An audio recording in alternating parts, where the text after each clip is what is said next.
Mbote Nabino de partout ici Kabuzali. Merci pour votre soutien. Merci Nabino. Nandenge Bouzaka Nabiso. Merci beaucoup. En tout cas, ça nous va droit au cœur par rapport à soutien Nabino. Et zo c'est Biso toujours. Et bazo soutenir le Biso de loin comme de près. En tout cas, merci beaucoup.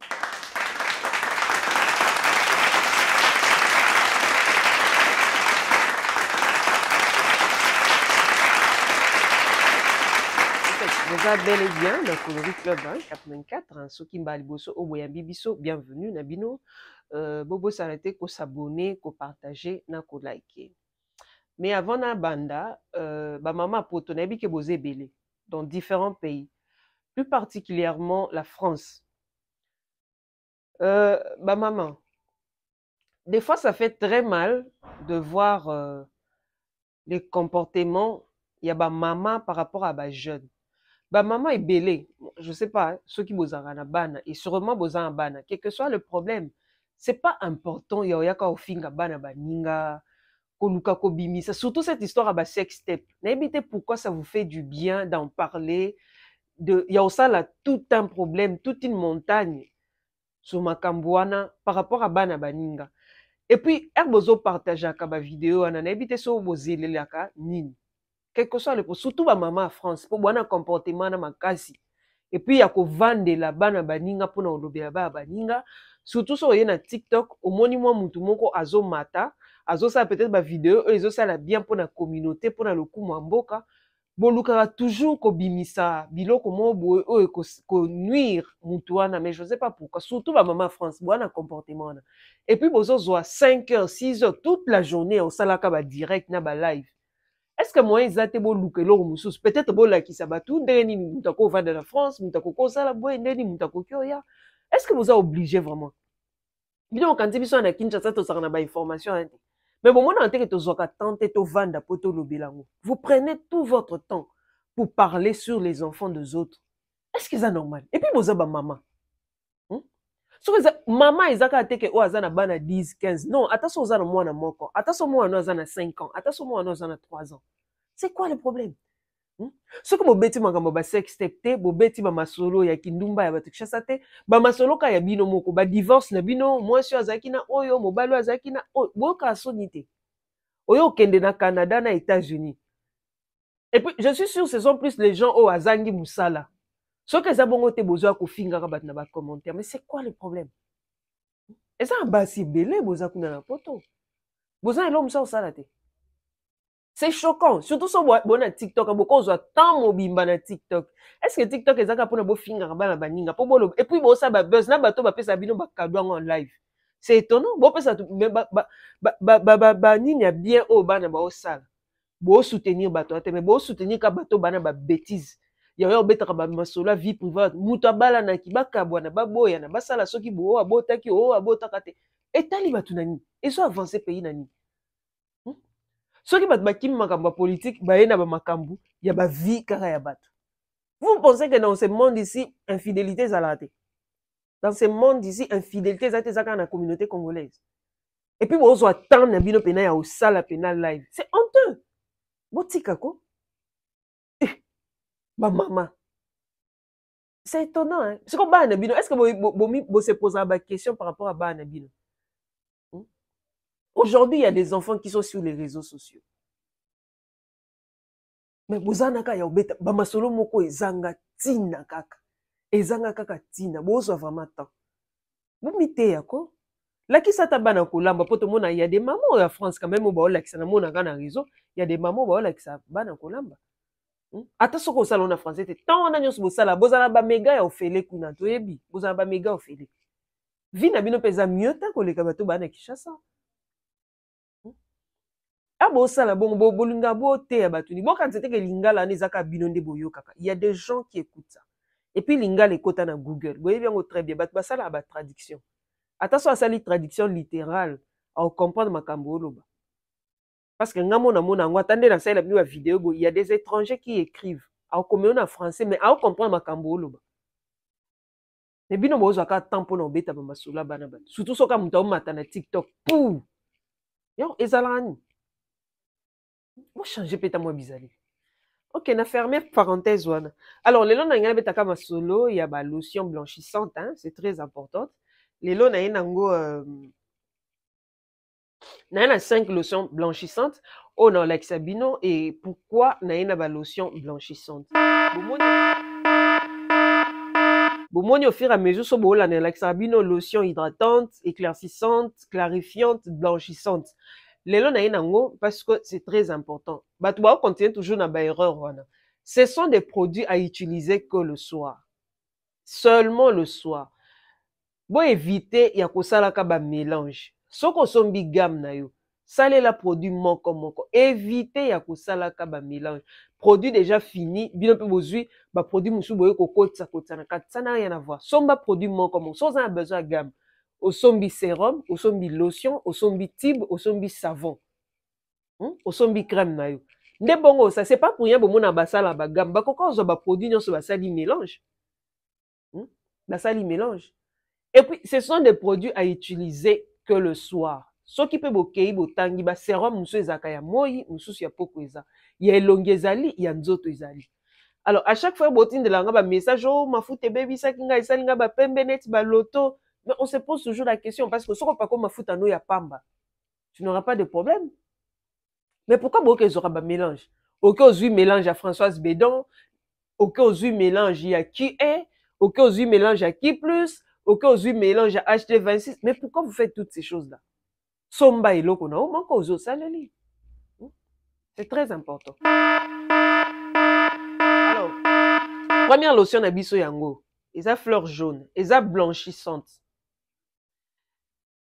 Et blanchissaka peau, et changeaka couleur ya peau. Ce qu'on a besoin de changer couleur ya peau, alors on recourir dans ba produit eza blanchissant. Yango ne changeaka. Alors, on conseille lango chaque jour parce que eza makasi. Ce que posa mwindu makasi, évite de commencer avec les produits blanchissants. Luka ba produit clarifiant, ozo mat étape par étape. Donc, ne abaki ezaka éclaircissant. Éclaircissant, juste pour éclaircir, na blanchissant. Yango bomonaka ba komanga bon, même en anglais, ils font la même chose. Il y a blanching et puis lightening. Ba komanga ngo très bien. Bino bat boana ba pays anglophone. Ba komanga bon, donc ok, on ba produit éclaircissant, yeba ko différencier. Ba komaka lightening, blanching. So ba ou bien whitening. So ba che whitening bongo ezanet ba produit clarifiant dans l'exibino. So ba che lightening, blanching, ce sont des produits blanchissants. C'est ça qui nous différencie. Alors, yango yo, ya liboso, eza fleur jaune. Fleur jaune o ya pamba, rien que ya pamba, échangeaka. Mais ko pakolango na moïté, pakolango kaka na butu, rien que lotion o ya pamba, etelisaka. Sopoza déjà pembe olingyo bakisa tante, rien que lotion o ya pamba, fleur jaune. Soki o te là déjà, ozi o sali lango epesaka tante. Mais attention, so oza dana ba tampon évite. Almond, yango yo. Ils appellent lotion blanchissante, ils ont sans hydroquinone. Pour mon lobananga, ils ont sans hydroquinone. C'est à base de fruits. Et d'ailleurs, c'est bien mentionné. Hein? Multifruits. Yango. C'est vraiment bien mentionné. Multifruits. Multifruits, plutôt. Et ça, bon, on a rien que de produits hein, cosmétiques. En tout cas, dès dans le bac, qui sont déjà pembe, on va sa teinte au recourir, on va vraiment teinte, mais à utiliser que le soir. Bien, on va pour tous les corps, visage et les corps en entier. Alors, après ça, tu as un oil, un banane.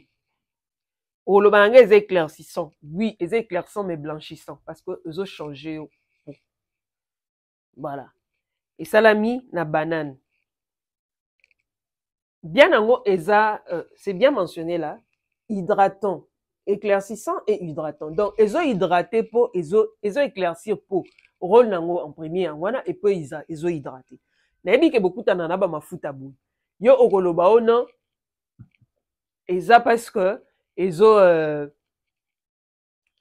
juste ils ont hydraté pour. Ils ont hydraté pour, mais ils ont éclaircir. Donc, ils ont deux dans un. Ils ont joué deux rôles à la fois. Ils ont éclaircir, ils ont hydraté. C'est pas parce qu'on va commis hydratant et remplacer produit hydratant. Non, ils sont différents. Ça, tu peux pas utiliser ça pendant la journée. Mais eux, ils ont hydratant tout court pendant la journée.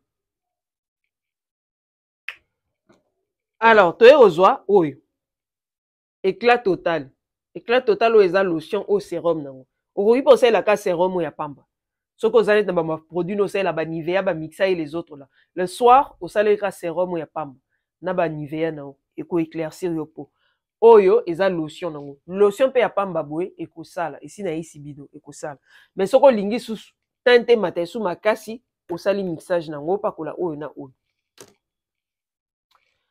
Alors pour finir yango toza na active claire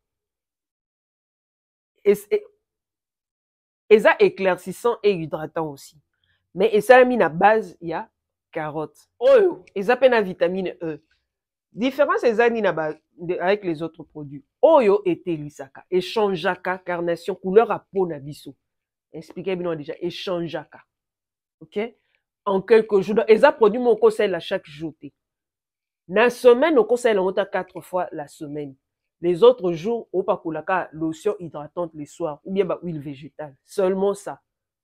Pendant la journée osali pe produit non hydratant soki oza déjà na tampon et que ozo recourir na ba lotion oyo zwa yango osalelaka 2 fois mais soko bandi nango esika oyo omoni ba tampon na ezali bandaka nanu ko appliquer place esika ba tampon ezali avant osalela yango na contour elongi soki ozo appliquer esika tampon ezali ekokoma esusu noir makasi noir wana ngelo bani ezolongola bapo eza te ke o ekomisi ni tika yango bongo ekoma noir soki omoni esali noir bongo olâché opemi nanu ozwi ozongeli mafuta hydratante le matin et le soir.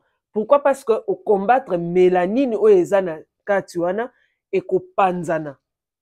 J'espère que tu sais comprendre. Soko ozosalela ba produit blanchissant oyo eke oza na tampon kopakola ngo elongi mobimba te place problème eza te pakola ka place problème na yo ya tampon ezali. Une semaine opakoli, une semaine otiki, une semaine opakoli, une semaine otiki. Et permettre est-ce que mélanine wana esika evanda efongwamaka petit à petit. Mais par contre soki obandi kaka esika oyo ezangi tache okomona ke elongi na yo place oyo ya tache ekokoma mwindu su makasi koleka esika place oyo eza normal. Ok? Donc faut zwa temps na yo na patience na yo ya kosalelaka esika noir wana po petit à petit noir wana ekendaka. Mais les autres place au muso etikali ozosalela lotion non hydratante c'est très important po ozo hydrater mélanine ata se dégager aya koti esika o eza normal wana en kuta ke eza hydratation mai na mai ako sentir te kaza menacé yango no mo babaka er ozo yinda soki neti partie muso ozo yinda ezo permettre à ce que place o yinda ki wana ebebaki na tampon e banda kozwa carnation banda kozwa couleur o ya teinte mususu eko permettre yo okoya koluka bando pakola elongi nyonso oyinda esika moko te okoma na tante moko okocomprendre yango soki osaleli ocomprendre que place oyo ezalaki éclairage makasi eza mwindu place oyo eyindaki makasi eza mwindu bando pakola omoni ke solution na yo ekomi elongi moko mais soki opersiste ekobebisa osusu au moins na lobi oyoki. Voilà en tout cas lelo nasuki awa bobosana te s'abonner, partager, like. Voilà, dans le fort. Voilà, à bientôt.